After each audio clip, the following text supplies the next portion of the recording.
Селям алейкум, хайрлах шамлар. Витаю в эфире телеканала АТР. Вы смотрите информационно-аналитическую программу «Бугунь». В студии для вас работаю я, Гульсум Халилова. И следующие 35 минут в этой студии с гостем мы обсудим основные новости и события сегодняшнего дня. И не только. Я напомню, что мы работаем в прямом эфире на экраны ваших телевизоров. Режиссера периодически выводит номер телефона +380 67 63 46 130. Можете присоединяться к нам по Вайберу, а также по скайпу. atr.tv – это наш адрес. Звоните, задавайте ваши вопросы. Нам важен ваш голос. Не забывайте подписываться на наш YouTube-канал. Там мы вещаем как в онлайн-режиме, так и выкладываем самые интересные фрагменты из наших эфиров. Выкладываем практически все наши программы в записи. И, наконец, поддержать Первый крымско-татарский вы можете, подписавшись на наш Patreon. Ссылку режиссера периодически выводят на экраны. Можете пройти по этой ссылке, которую видите сейчас, выбрать уровень поддержки и стать частью большой крымско-татарской семьи АТР. Это поможет нам продолжать работать на информационном фронте. Я же рада представить гостя нашей студии, экс-министр инфраструктуры Украины, пан Володимир Омелян. Витаю вас, пане Володимире. Селям алейкум, хош келдіңіз. Алейкум салям, Гульсум. Витаю наших глядачей. Я предлагаю наш эфир начать со следующих новостей. Сегодня Главное управление разведки Минобороны сообщило о том, что российские оккупационные силы на Донбассе со вчерашнего дня начали военные сборы. Уже с призванными сейчас проводятся тренировки для повышения боевой готовности. А тем временем Франция и Германия предостерегли Россию от попыток нарушить территориальную целостность Украины. Об этом говорится в совместном заявлении глав Министерства иностранных дел тех стран Жанны Валадриана и Хайка Мааса по итогам встречи с главой Министерства иностранных дел Украины Дмитрием Кулебой. И вот что говорится в цитате. Давайте послушаем. Внаслідок нового занепокоєння рухом російських сил і засобів поблизу України ми закликаємо Росію виявляти стриманість і прозорість щодо її військової активності. Кожна спроба порушити територіальну цілісність України матиме тяжкі наслідки. Заявляємо нашу готовність до швидкої зустрічі та конструктивного обміну думками по суті. Ми повторюємо наш заклик до Росії зробити те саме для того, щоб досягти тривалого миру на Донбасі. Соединенные Штаты Америки также будут координироваться с европейскими союзниками и партнерами, чтобы реагировать на действия России по отношению к Украине. Об этом заявил представитель Государственного департамента США Нед Прайс. Дії Росії викликають велике занепокоєння у США. Вони дуже турбують наших союзників і партнерів. Кілька наших європейських союзників уже провели власні дискусії високого рівня з РФ, озвучивши дуже схожі меседжі. Тож ми продовжимо тісно координувати взаємодію з нашими партнерами та союзниками по всій Європі і не тільки з огляду на ці дії. Але сподівання – це не стратегія. І ми будемо дуже уважно стежити за тим, до яких дій вдаватиметься Російська Федерація найближчими днями и тижнями. Начальник штаба обороны Великобритании генерал-сэр Николас Картер также заявил, что военные должны быть готовы к войне с Россией после недавней напряженности, в том числе и в Восточной Европе.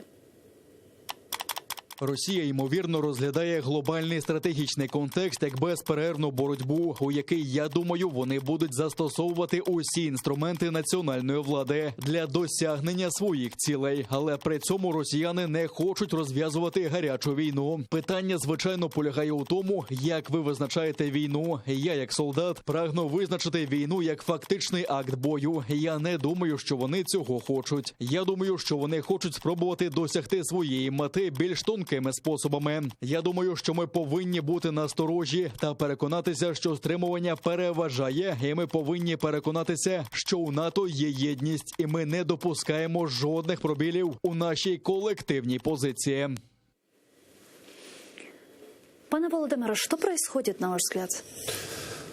Стоїть ли нам боятися? Відбувається очевидна ситуація для мене. Тобто, безумовно, що Росія не полишає спроб захопити Україну повністю. Вони в своїх імперських мріях, я думаю, доходять і до Варшави, і до Парижу, і далі. І це, на жаль, це абсолютно серйозно, тому що ми бачимо, що Кремль – це збіговисько параноїків, для яких людське життя байдуже, чи то їх же ж росіян, чи інших народів, українців, і поляків, і литовців нічого не вартує. Є їхні імперські амбіції. Згадайте квітень цього року. точно та сама ситуація. І фактично всі говорили в один голос, що ми за півкроку до великої європейської війни. І тільки дивовижними зусиллями, в першу чергу американської адміністрації, вдалося її стримати. Потім відбулася зустріч Байдена і Путіна, начебто все заспокоїлося. І фактично з вересня місяця починається повтор. Росія концентрує свої війська, починаються інтенсивні політичні переговори між Вашингтоном і Москвою. Керівник ЦРУ безпрецедентно напряму набирає Путіна як керівника всіх спецслужб російських, так, не просто президента Російської Федерації, має з ним тривалу розмову, власне, по Україні. Я думаю, що американці чудово розуміють російський сценарій, тобто ми зараз знаходимося десь тільки в середині цього сценарію або на початку, тобто це не останній день, коли все раптом розв'язалося, все заспокоїлося. Тому вони застерігають всіляко божевільних старців Кремля не переходити червоні лінії. Але тут питання в іншому.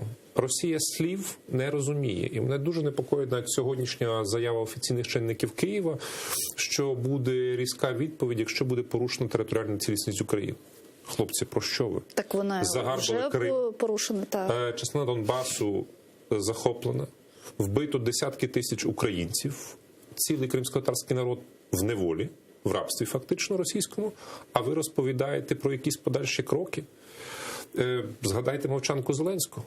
Тобто фактично вже 3 тижні західні наші партнери б'ють в набат, розповідають, що Росія за півкроку до удару по Україні. Мы молчимо. Вот, кстати, вот это и интересно, потому что весной было все с точностью наоборот. Кстати, весной первая ведь Украина начала сообщать... Ні. Власне, дуже цікаво. Весною, якщо ми згадаємо, була точно така сама ситуація, як зараз. Весной не была все же такая пассивная реакция, которую мы видим сейчас. Потому что последние 2 недели мы очень много услышали заявлений от наших западных партнеров, и только совсем недавно Зеленский, выступая, сказал, что да, 100 тысяч военных все же есть. От підніміть архіви березня-квітня цього року, один в один все. Західні медіа на перших шпальтах розповідають, що Росія концентрує війська біля українських кордонів, Росія хоче вдарити, це небезпека. Зеленський мовчить. Чітко 2 тижні нічого не відбувається, жодного коментаря. І тільки після візиту Кулеби в Вашингтон, де він зустрічається з Блінкеном, звучить перша заява, що дійсно загроза є, дійсно це серйозно. Після цього протягом декількох годин повторює цю саму заяву Зеленський. Каже, що ой, ви знаєте, да, ми бачимо концентрацію 100 тисяч військових росіян біля наших кордонів. Потім пробує з цієї ситуації якось вийти з Данілова, розповідаючи, що насправді озброєння давно біля українських кордонів, а зараз не проводять ротацію військовослужбовців.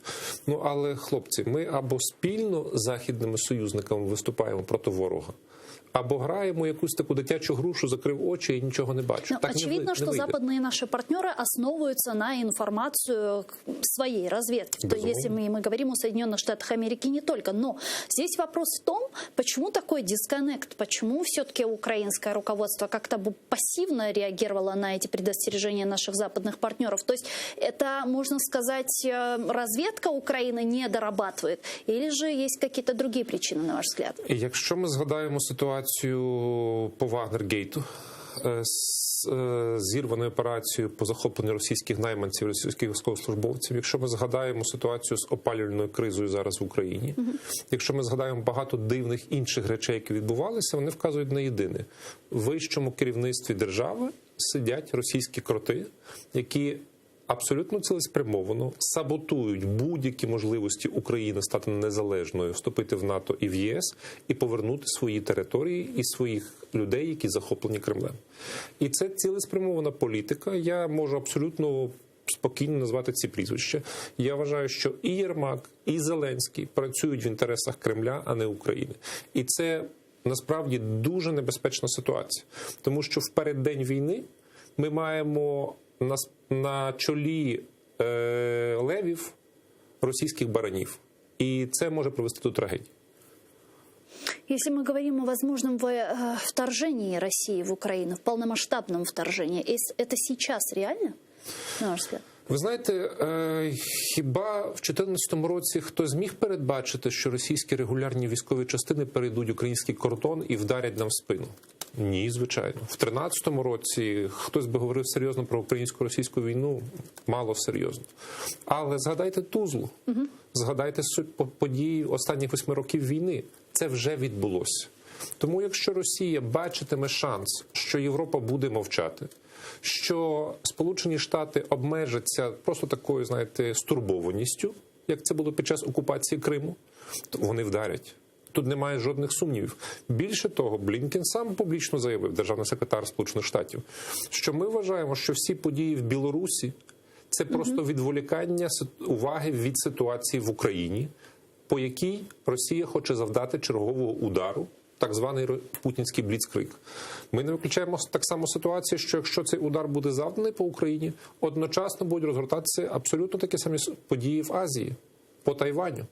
І тоді буде дуже складно воювати на декілька фронтів в великій супердержаві. Хоча, що мене теж заспокоює, відбулася нарешті розмова Меркель з Лукашенком. Наскільки вона правильна... Успокаюєте? Ну, але ви бачите, що після цієї розмови раптом Лукашенко повідомив, що він буде переконувати мігрантів переміститися від кордону до логістичного центру, які вони спеціально облаштували, що, можливо, якісь там будуть зрушення. Сьогодні ми бачимо загострення між Вірменією і Азербайджаном. Да. Це таке російське підбрюще, да, як вони свого часу імперці самі себе називали. Тому це всі випадковості, які лягають в одну чітку лінію. Всі намагаються уникнути війни, крім Росії, яка свідомо це провокує, свідомо підіймає ставки, щоб всі забули про Крим, всі забули про захоплений Донбас. Ми тут хочемо розгорнути абсолютно інші військові дії. Але це дуже небезпечно, бо свого часу в європейській історії ми вже бачили ці заходи стримування, які ні до чого не привели, які привели, на жаль, до глобальної катастрофи людства. А как вы думаете, вот на ваш взгляд, в случае, если Россия начнет полномасштабное вторжение в Украину, кто встанет на сторону Украины? На чью помощь мы можем сегодня рассчитывать? Или же все же спасение утопающих – это дело рук самих утопающих? Ви знаєте, я думаю, що якщо це найгірший сценарій, який можемо планувати, я все-таки сподіваюся на оперативну реакцію Сполучених Штатів, Британії і, безумовно, Європейського Союзу. Бо вони повинні розуміти, що розігріті радянські танки, чи російські танки, вони не зупиняться в Україні, вони підуть далі. До тих пір, поки не зустрінуть опір. Ми бачимо заяву офіційну, яка начебто була трансльована через засоби масової інформації Британії, що Британія готова надати свій спецназ. Да, 600 воєнних. Скільки нам 600 військових допоможуть, але хоча б моральний знак, це вже теж важливо. Але давайте теж нагадаємо, в 2014 році українські добровольці і українські збройні сили стримали перші наступи ворога. Поки на Заході чухали потилицю, думали, як би це все зробити, і газ закупувати, і торгувати, і бізнес мати спільний корупційний, зупиняли своїми тілами ми. На жаль, ми втратили Крим на певний період часу, я вірю, що це ненадовго. Але ціль росіян була не лише Крим. В них було на меті загарбати всю Україну знову. А какова вероятность того, что вот в качестве сдерживающего фактора в ближайшей перспективе может быть размещено на территории Украины военные базы Североатлантического альянса или даже американские ПВО, как говорил, помните, некоторое время назад еще министр по вопросам реинтеграции временно оккупированных территорий, а уже министр обороны Алексей Резников. Я почему задаю этот вопрос? Потому что вы вспомнили про Азербайджан, про Армению. Помните, когда только разворачивались эти события, Турция заявила о том, что она на территории Азербайджана размещает свои истребители. И это было в том числе и таким сдерживающим, можно сказать, фактором. Ви знаєте, ми можемо до безконечності оборонятися і планувати різні системи оборони, хоча я не вірю, що бази іноземних військ будуть дієвими на території України. Бо подивіться на ситуацію зараз на польсько-білоруському кордоні. Фактично, це напад на територію країни-члена НАТО. Мала бути негайно задіяна 5-та стаття угоди, напад на одного, відповідь усіх. Цього не відбулося. Тільки зараз Литва, Польща думає ініціювати 4-ту статтю, почати консультації з країнами-членами НАТО і думати, що робити з цією ситуацією. Тому на якій стадії буде підтримка України? Коли російські війська дійдуть до Києва, перейдуть Дніпро, дійдуть до Львова? Це теж велике запитання. Мені все-таки здається, що треба дивитися в корінь цієї проблеми. Так. Корінь цієї проблеми – Росія. І допоки Росія сильна, вона буде завжди займатися експансією. Це у їх крові. Україна має ставати сильнішою за рахунок реформи, безумовно, оборони і війська, щоб тримати фізичну оборону від Російської Федерації. Але за рахунок реформ і підтримки сепаратистських рухів всередині самої Росії, шляхом розвалу останньої цієї імперії, ми можемо отримати спокій, ми можемо повернути Крим. Тому що коли Росія буде обмежуватися Большим кольцом Москви, тоді будуть абсолютно інші розмови. І іншого виходу з цієї ситуації немає. Тому що якщо наступ не буде в 2010 році, він відбудеться в 2014 році. Якщо не в 2014 році, він відбудеться в 2021 році. Не в 2021, в 2025. Це вічна постійна загроза, допоки Росія існує. Подивіться на їхній фінансовий стан. Ми всі казали, санкції, санкції. Так вони працюють.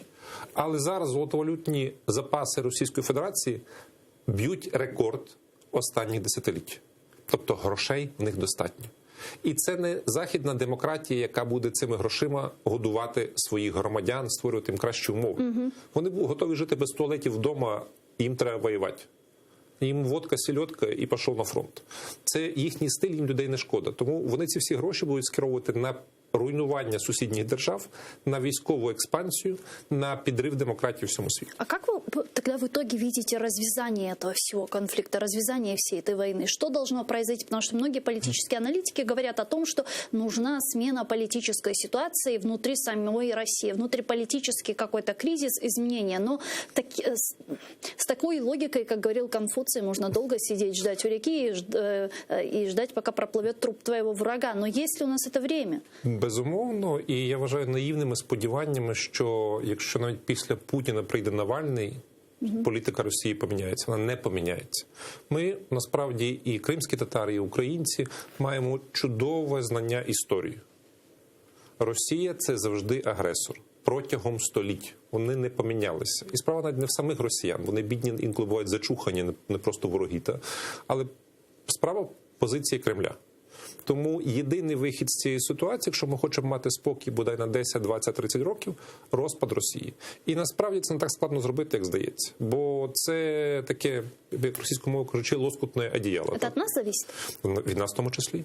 Дивіться, що вони роблять зараз по всьому світу. Створюють якісь секти, якісь групи, закидають своїх агентів, фінансують сепаратистські рухи в Франції, в Британії, в Штатах. Це ж все на російські гроші. Я вважаю, що якщо Україна відкриє потужні білоруські центри за рахунок своїх коштів, які отримані після розвитку держави і реформ, якщо буде фінансувати рухи на Кубані, на Далекому Сході, в тій ж Воронежській області, яка колись була українською, я думаю, що ми там завжди отримаємо підтримку. То, что происходит на польско-белорусской границе, мы это с вами вскользь уже упоминали. Я предлагаю на этой теме остановиться подробнее и проанализировать то, что действительно там происходит, посмотреть в корень проблемы, учитывая, что Министерство обороны Польши сегодня сообщило о том, что мигранты пытаются разрушать забор в районе пограничного перехода Кузница и прорвать границу. Давайте послушаем цитату Министерства обороны. Кузниця. Мігранти напали на наших солдатів і офіцерів камінням і намагаються зруйнувати паркани, потрапити до Польщі. Наші служби застосували сльозогінний газ, щоб придушити агресію мігрантів. Президент Французской республики Эммануэль Макрон поговорил по телефону с Владимиром Путиным и призвал его использовать свое влияние на Беларусь, чтобы положить конец миграционному кризису на границе с Польшей. Об этом говорится в заявлении Елисейского дворца по итогам телефонного разговора. Секретарь РНБО Алексей Данилов же заявил, что на территории Беларуси находится около 16 тысяч мигрантов, и этот кризис может затронуть непосредственно Украину. Об этом он сказал после совещания в Луцке с руководителями министерств и ведомств, правоохранительных органов и военных формирований. Давайте послушаем Данилова. Те, що зараз відбувається на польсько-білоруському кордоні, не можна назвати гуманітарною кризою. Це чергова спецоперація РФ, яка проводиться з метою розхитування ситуації в Європі та на нашому кордоні. Ця ситуація може торкнутися нас безпосередньо, тому маємо вжити усіх необхідних заходів реагування. Ну и, вероятно, будущий канцлер Германии Олаф Шольц выступил в защиту Польши от критики вокруг укрепления границы с Беларусью и призвал к новым санкциям против Александра Лукашенко. Об этом сообщает Der Spiegel. Наш партнер по ЄС зіткнувся із серйозною проблемою і потребує солідарності. Я думаю, що якщо польський уряд ухвалить таке рішення, ми не повинні критикувати його. Це дуже поганий диктатор, який втратив будь-яку легітимність. Потрібно працювати над тим, щоб у Білорусі відбувався демократичний процес. Чем опасен этот миграционный кризис? Якщо ми дивимося на абсолютні цифри, вони невеликі. Насправді до Європейського Союзу проривається в рік сотні тисяч так званих біженців, які насправді є мігрантами. Але якщо ми дивимося в суть цієї проблеми, то вона очевидна. Партнер Європейського Союзу по Північному потоку-2 робить все, щоб дестабілізувати ситуацію в Європейському Союзі, зокрема в Польщі і Литві.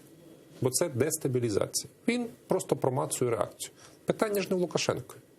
Лукашенко зараз в такій ситуації, що все, що скаже Путін, він буде виконувати. Абсолютно не автономно. Кажучи, звичайно, тобто він втратив абсолютно вже всі способи для маневру. Тобто поле в нього обмежене, він же повністю в клітці Путіна. І тут це все інспіровано Росією. Хоча, якщо подивитися теж в історію, згадайте, коли трапилася арабська весна. Це 2011 рік. Це перші потоки біженців, які були справжні біженці, вони тікали від війни, їм було страшно. Я їх розумію. І їх треба було підтримувати. Але коли ці біженці почали раптом переміщатися до Європейського Союзу організовано, і багато хто казав, що це відбувається за рахунок в тому числі і російських грошей, отут цю ситуацію треба було зупиняти. У 2014-2015 роках. Насправді вони її не зупинили, вони її проігнорували і закрили очі на дії Росії.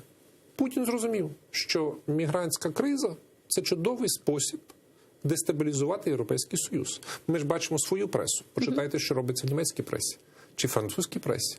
Там немає такого однозначного трактування. Там є дуже багато людей, які вважають, що бідні мігранти, їх треба врятувати, а ми такі от жорстокі. Там відомі карикатуристи німецькі там розміщують шаржі, що от, там з Білорусі кидають бомби, і з поляків кидають бомби, і ці бідні мігранти питаються, боже, а де ж тут демократія, якщо і там нас ненавидять? Так вот, Эммануэль Макрон звонит Путину и говорит, чтобы тот использовал свое влияние на Беларусь, свое влияние на Александра Лукашенко и поспособствовал разрешению этого миграционного кризиса. Но я вот думаю, это же умные интеллектуальные политики пришли к власти, их выбрал народ. Неужели они не понимают, что это инспирировано как раз Россией? Или просто не хотят понимать, не видят очевидного? Я думаю, що, на жаль, ми маємо проблему з корупцією.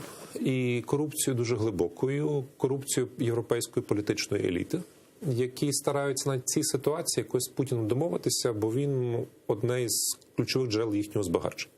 Це, звичайно, ніхто відверто виборцям не каже, так, але ситуація виглядає доволі сумно. Другий такий етап – це пацифізм. Ніхто не хоче війни, і вони сподіваються, що вся увага буде сконцентрована на цих 16 тисяч мігрантів. Ми якось цю проблему вирішимо, і воно все розмокчиться. Вони розуміють, що після цього буде ще гірша ситуація. Тобто це вже будуть, можливо, не мігранти, можливо, будуть зелені чоловічки із ніоткуда, які будуть між собою розмовляти ламаною сирійською, російською мовою. Так? Тобто інші якісь інтерпретації. Тому от на такій позиції і корупції, і конформізму стараються вибудувати нову зовнішню європейську політику. Не вдасться. Тут мала бути абсолютно жорстка реакція, що якщо ще день продовжується ситуація на польському кордоні, це напад на Європейський Союз, ми виходимо з Північного потоку-2, ми припиняємо будь-які торговельні і інші відносини з Російською Федерацією. Так, нам, європейцям, буде важко навіть перейти цю зиму, але Росія після цього втратить повністю європейський ринок. Это слишком радикально для Європейського Союзу. Ну чому? Ви знаєте, насправді світ міняється зараз. Якщо ви подивитеся на сучасну промисловість, вона все ще потребує ресурсів, але вона вже не потребує настільки Росії, як це було раніше. Вместе с этим, вот вы вспомнили события 2015 года, когда был снова такой миграционный кризис на территории Европейского Союза, и многие политические аналитики говорят о том, что сейчас Польша находится в не очень благоприятной ситуации, и можно даже сказать, что находится в цугцванге, потому что государственное насилие над мигрантами, оно будет очень негативно оценено со стороны партнеров Польши из числа Европейского Союза, а с другой стороны отсутствие политики сдерживания и вот предоставление возможности мигрантов попасть на территорию Европейского Союза может повлечь за собой довольно серьезный такой политический кризис на территории ЕС. Вот вы согласны с этим? Частково так, але знову ж таки, якщо подивитися, що відбувається в Польщі і в Угорщині, це дуже складна відповідь на ці запитання. Бо ще за декілька днів до початку білорусько-польської кризи, що можна її так назвати, ми мали ситуацію, що Польща була за півкроку виходу Європейського Союзу. Да. В Угорщині давно йдуть такі відбрюссельські тенденції. І це теж не просто так насправді відбувається. Зараз ми, слава Богу, маємо об'єднання, і європейці начебто розуміють, що це не питання поляків пропустити цих мігрантів. Бо мігранти відверто кажуть, ми хочемо до Німеччини. Вони взагалі, можливо, там деякі не знали, що між Білорусією і Німеччиною є Польща. Ми хочемо до Німеччини. І це німці теж розуміють, бо вони вже наїлися цих мігрантів. І вони вже їх наутримувалися. Тому я думаю, що зараз є шанс для того, щоб Європейський Союз нарешті заговорив одним голосом. І вони побачили, що окрім трактування прав там ЛГБТ там, чи якихось інших питань дратуючих, чи навпаки там роз'єднуючих, об'єднуючих людей, є питання важливіші – зовнішньої загрози, яка насправді після сирійців, я абсолютно щиро вважаємо, прийдуть росіяни. Вместе с этим, включая секретаря Совета национальной безопасности и обороны, многие представители украинского эстеблишмента говорят о том, что вполне себе вероятно, что Александр Лукашенко может развернуть мигрантов в сторону Украины, к нашим границам.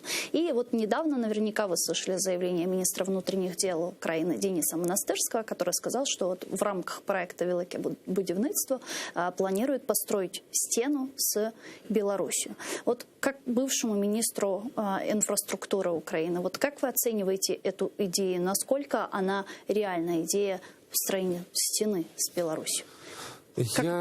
Можна ли це реалізувати? Я як інфраструктурник розумію, що все можна зробити, навіть піраміду збудувати, якщо є бажання, час і гроші. Але ключове – час. Питання розвороту цих так званих біженців чи мігрантів – це питання декількох днів, тижнів. За цей час ми нічого не встигнемо збудувати. Об'єктивно. Навіть цей польський кордон чи литовський, який ми бачили на відео, він був збудований за останній місяць, коли вже пішли масові переходи біженців, так званих, з Азії, з арабських країн. Ми стоїмо перед дуже простим рішенням. Що ми будемо робити далі? От яким чином ми зможемо це зупинити потік?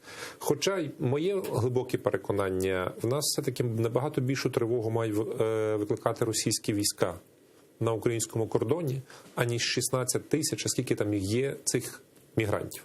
І плюс треба не пам'ятати і характеристики цих мігрантів. Це не просто якісь люди, які всіма правдами і неправдами пробралися через Сибір, пішки прийшли до польського кордону. Це люди, які заплатили великі гроші. Це не бідні люди. Тобто, коли їх зараз заставляють кидатися каміннями, вони... Кожен поклав 5-10 тисяч доларів за свій доїзд до Білорусі. Вони навряд чи хочуть залишитися в Білорусі. Вони не рвуться благословенну для них Росію, як там нам розказують Скабєєва. Вони навряд чи хочуть до України. Вони хочуть Німеччину. Вместе с этим многие политические аналитики говорят, что в число этих мигрантов как раз могут быть инфильтрованы представители спецслужб КГБ Беларуси или же ФСБ России для дестабилизации ситуации. Можуть, але оскільки в нас є вже інфільтровані агенти на Банковій, я думаю, що це більше загроза, аніж сирієць з плохим сирійським язиком чи з хорошим білоруським, який пройде пішки кордон України з Білорусі. Но сегодня, можно сказать, даже получили такую хорошую новость. Германия сообщила о том, что она приостанавливает сертификацию Северного потока-2. Как вы думаете, это такое техническое решение, озвученное Nord Stream AG2, или же все же политическое? Я боюсь, що це може бути теж пастка, бо після емоцій, що вау, вони призупинили сертифікацію, далі настає цікавий момент. Росіяни не могли не знати німецького законодавства.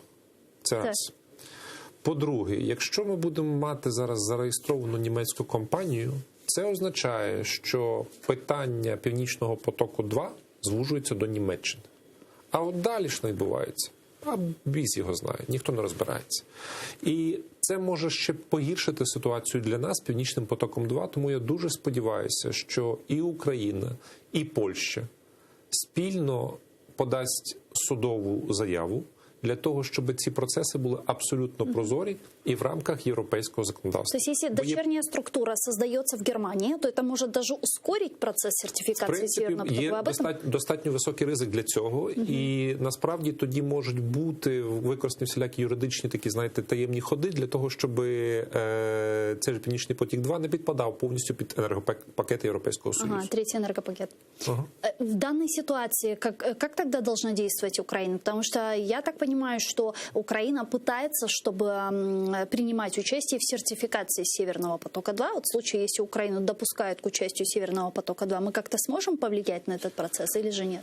Ну, ми вже бачимо, що напівперемогу ми отримали, слава Богу, і це вже треба завдячити новій команді, яка максимально витискує з цієї ситуації можливе для України, що нашу сторону залучено до сертифікації, тобто не як учасника, а як одну сторін, яка надає свою аргументацію.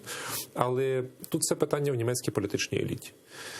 Яким шляхом вони підуть? На жаль, те, що я чую з Берліну, новини не втішні. Тобто ніхто зараз не розглядає ситуацію можливості зупинки Північного потоку-2 і не вводу його в експлуатацію. И даже смена канцлера, в принципе, ни на что не повлияет, учитывая, что Олова Шольца связывают там с Шрёдером и так далі. Це ж не у нас, як, знаєте, нас кожен новий президент кудись в якусь іншу сторону йде. У них є визначена політика Німеччини на довгі десятки років вперед, і вони стараються її дотримуватися. Так само, як Китай, який формує свою політику на сотні років.